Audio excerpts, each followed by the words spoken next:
teman-teman, berjumpa lagi dengan aku di seri teori antropologi. Nah, sesuai judul yang sudah kalian baca, di sini aku masih membahas mengenai Madura. Kalau di video sebelumnya aku membahas mengenai pengasuhan anak, nah kali ini kita akan beralih ke cerita rakyat. Nah, cerita rakyat sebagaimana kalian ketahui, itu tuh mengandung mitos-mitos dan karangan atau cerita yang imajinatif dan kesannya nggak masuk akal. Tapi kalau kita mau menyelami lebih dalam ya, mau memperhatikan, sebenarnya ada loh hal yang menarik yang bisa kita ambil dari suatu mitos. Nah, oleh karena itu, jangan lewatkan pembahasan di video kali ini. Salah satu mitos cerita rakyat di Madura yang terkenal yaitu mitos Ratin Sagara. Nah, Ratin ini berarti Raden, sedangkan Sagara itu segara atau laut. Jadi artinya adalah pangeran laut. Kenapa bisa dinamakan itu dan perannya dia itu apa gitu loh.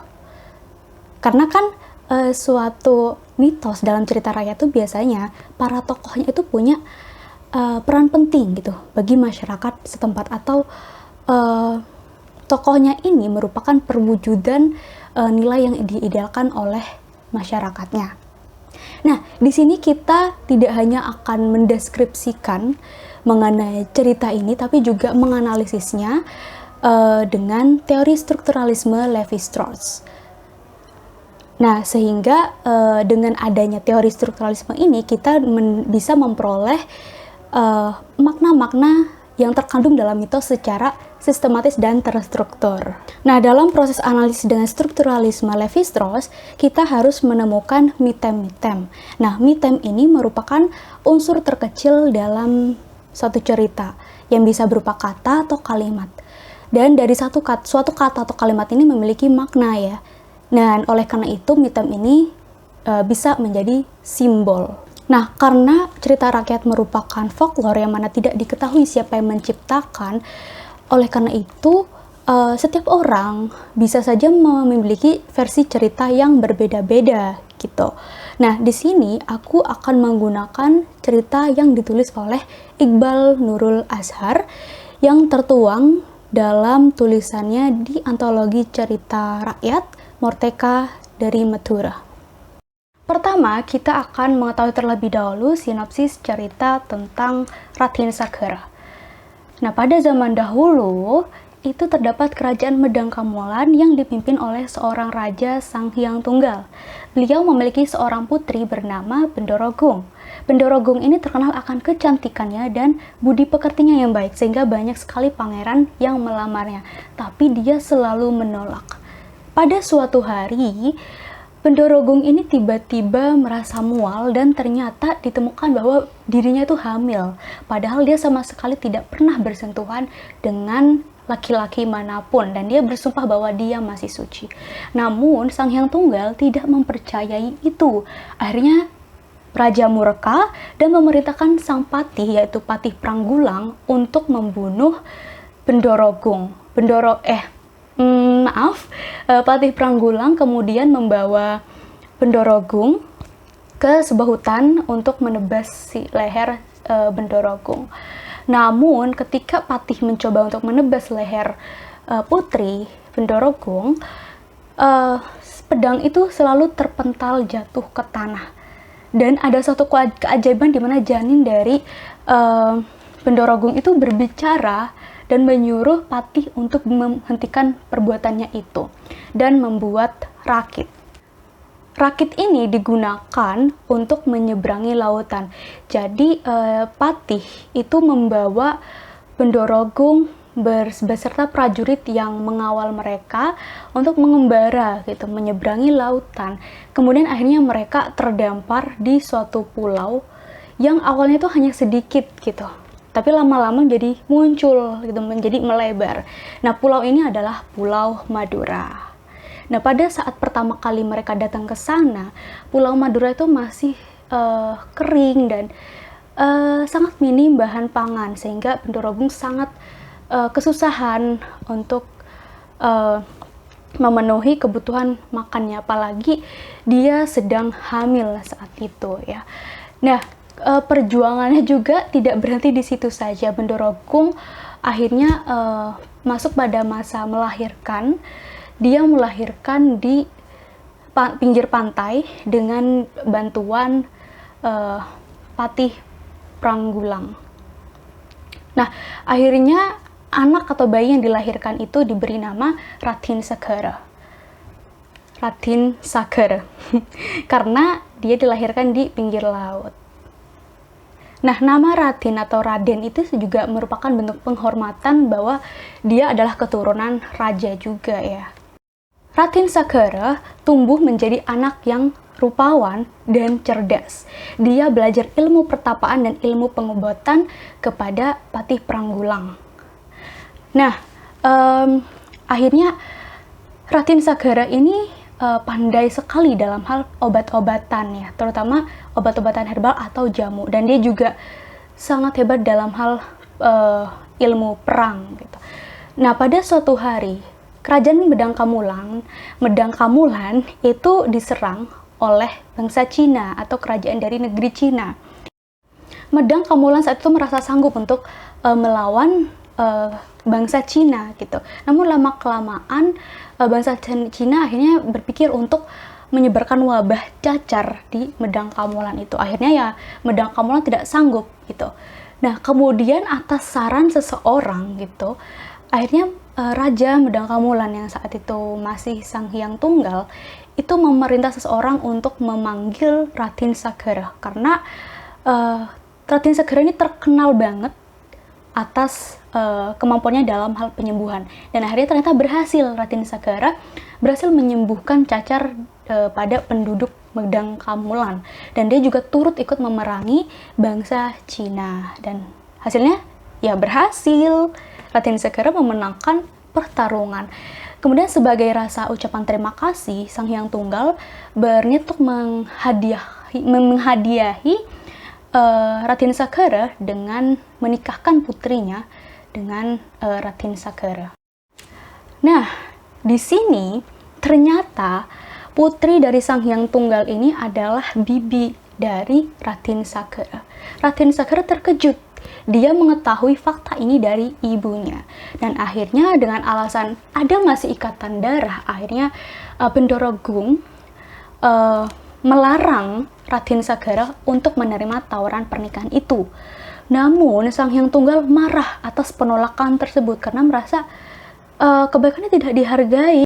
Atas kemarahan Raja Medang Kamulan, akhirnya beliau itu hendak menyerang Madura, atau ya dengan kata lain menyerang Ratin Sagara itu. Nah, namun rencana tersebut akhirnya diketahui oleh Ratin Sagara, sehingga ada waktu bagi mereka untuk menyelamatkan diri.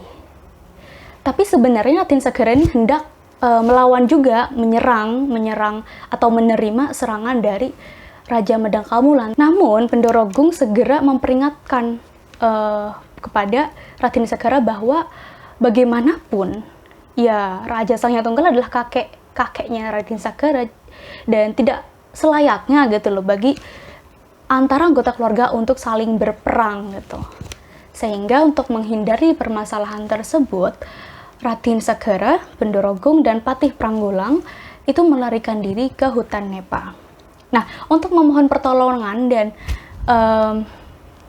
mendapatkan ketenangan, Bendorogung beserta dua orang ini, Ratin Sagara dan Patih Pranggulang, mereka bertapa di Gunung Keker. Secara ajaib, Bendorogung, Patih Pranggulang, dan Ratin Sagara menghilang, dan prajurit-prajurit yang awalnya dulu mengawal mereka itu berubah menjadi kera. Dan disitulah kisah Ratin Sagara berakhir. Nah, dari cerita Ratin Sagara yang aku sampaikan tadi sebenarnya itu hanya sinopsis ya. Nah, untuk lebih banyak, lebih lengkapnya itu kalian bisa langsung baca di bukunya Iqbal Nurul Azhar, Morteka dari Madura. Nah, kemudian dari cerita tersebut aku menyusunnya menjadi 13 episode yang mengandung mitem-mitem. Cerita Ratin Sagara itu dimulai dengan penggambaran tentang keadaan ekologis di Madura, yaitu bagaimana Raden Sagara Bendorogung itu harus berjuang dalam menghadapi tantangan alam ya, dalam mencari bahan pangan di situ. Dan itu juga menjadi sebuah penggambaran yang nyata bahwa curah hujan di Madura itu memang terbilang kecil gitu, dan tanahnya cenderung kering. Nah, kemudian kedatangan Patih Pranggulan dan kedua orang itu merupakan orang-orang pertama yang menduduki Pulau Madura, dan mereka dapat dikatakan sebagai pembuka kehidupan baru. Bendorogung itu mengasuh Raden Sagara dengan sangat baik, dan dia mengutamakan musyawarah dan komunikasi gitu. Contohnya yang tercermin dalam ketika mereka menghadapi masalah penerimaan tawaran untuk menikah dengan putri Sang Hyang Tunggal gitu. Nah, Raden Sagara ini mendiskusikan kepada ibunya gitu, apakah dia harus menerima tawaran itu gitu, dan kemudian ternyata hal itu tidak baik dan akhirnya tidak dilaksanakan. Begitu juga saat merencanakan perlawanan terhadap serangan dari Sang Hyang Tunggal. Dan selain itu juga Patih Pranggulan itu juga sangat menyayangi Raden Sagara. Dia mengajarkan berbagai ilmu yang akhirnya Raden Sagara itu pandai dalam segala hal, termasuk dalam hal pengobatan. Dan ini juga yang menjadi aspek yang terkenal gitu ya bagi masyarakat Madura, yang mana masyarakat Madura itu sangat ahli atau juga kaya akan akan jamu-jamuannya. Nah, keputusan yang diambil Raden Sagara yang juga disarankan oleh Bendorogung itu merupakan bentuk dia menghormati ayahnya meskipun dia telah dicampakkan gitu. Dan dengan kata lain, ini juga merupakan aspek nilai kekeluargaan yang juga tercermin dalam masyarakat Madura. Kalau kalian dengar di pembahasan aku di pola pengasuhan, yang mana terdapat struktur kekerabatan pada masyarakat Madura. Begitu juga dengan Patih Pranggulan, dia sebenarnya sangat menghormati dan setia dengan sang raja. Bahkan dalam ceritanya ya, karena dia pengen tetap setia, tapi dia harus menyelamatkan sang putri gitu demi kebaikan, dan akhirnya dia melepaskan baju kebesarannya dengan kain poleng atau kain tenun yang kasar gitu. Sebagai bentuk tanpa mengurangi rasa hormat, dia akhirnya mundur diri dari peran dia sebagai patih kerajaan. Nah, Raden Sagara pun sangat menghormati orang-orang yang telah menolong dia, termasuk Bendorogung dan Patih Pranggulan. Berdasarkan pemaknaan tadi, kita bisa mendapatkan poin penting dalam cerita tersebut, yaitu nilai kekeluargaan dan penghormatan terhadap leluhur.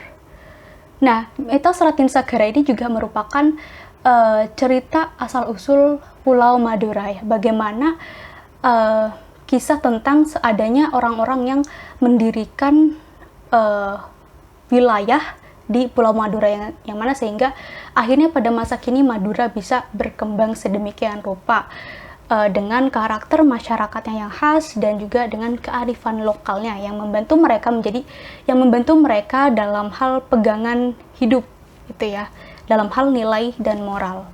Secara aktual masa kini, penghormatan leluhur oleh masyarakat Madura itu dilakukan dengan berziarah ke makam Puju.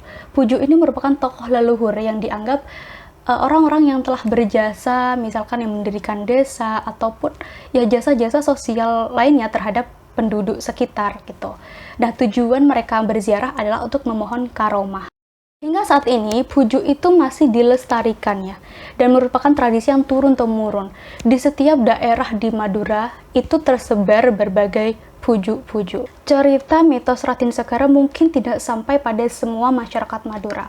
Namun nilai moral yang tercermin dalam mitos tersebut itu sudah tertanam sebagai kearifan lokal pada diri para orang tua, yang mana itu selanjutnya akan diajarkan dan diteruskan kepada generasi-generasi selanjutnya. Demikian pembahasan dari aku, sampai jumpa!